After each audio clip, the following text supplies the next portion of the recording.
रऊफ़ हसन साहब पे कुछ ख्वाजा सराओं ने हमला किया था, और इस तरह के और भी कई वाक़यात हो चुके। समी इब्राहिम को भी एक मरतबा वहाँ पे कुछ ख्वाजा सराओं ने उनके ऊपर अटैक किया था, लेकिन बाद में पता चला कि वो जो ख्वाजा सरा हैं, उनके ताने-बाने कहीं और से मिलते हैं। अलीमा खान साहिबा के बेटों की आज ज़मानतें हुई थीं और रिहाई वगैरह हुई, और इसको लेके वो बड़ी जज़्बाती थी, खुश थीं। और साथ ही साथ नाज़रीन, ये जो सब कुछ जो करवा रहा है ना, और ये आप ये समझें कि मरी में कोई मुलाकातें होती हैं और मरी में ये प्लान्स बनते हैं कि इस तरह करवाया जाए, इस तरह करवाया जाए। अब अलीमा खान के बारे में ये था कि शायद वो घबरा जाएँगी, डर जाएँगी, और ये अंडे वाला हमला होने के बाद उनको ये मैसेज था एक्चुअल कि आपको अभी अंडा लगा है तो आपको ये गोली भी लग सकती थी। और हमने देखा नाज़रीन, इस मुल्क में कायद-ए-आज़म मोहम्मद अली जिन्ना की जो बहन है मोहतरमा फ़ातिमा जिन्ना साहिबा, और उनके साथ क्या-क्या हुआ था, मैं तो यहाँ पे अपनी नई जनरेशन को बताना भी नहीं चाहता। अल्लाह करे कि उनको पता ना चले।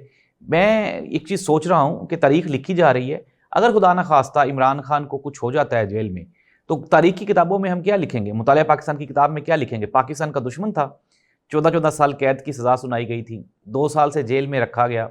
पता नहीं क्या लिखेंगे, मुझे तो समझ नहीं आ रही, क्या लिखेंगे आप? और फिर जब वो बच्चे बाहर निकलेंगे, वो शौकत खानम की बिल्डिंग देखेंगे, वो नमल यूनिवर्सिटी देखेंगे, वो इमरान खान की कायदाना सलाहियतों को पढ़ेंगे, सुनेंगे दुनिया से, तो वो क्या सोचेंगे हमारे मुल्क के बारे में जनरेशन? ये सवालिया निशान है। मैं ये सोच के ही काँप उठता हूँ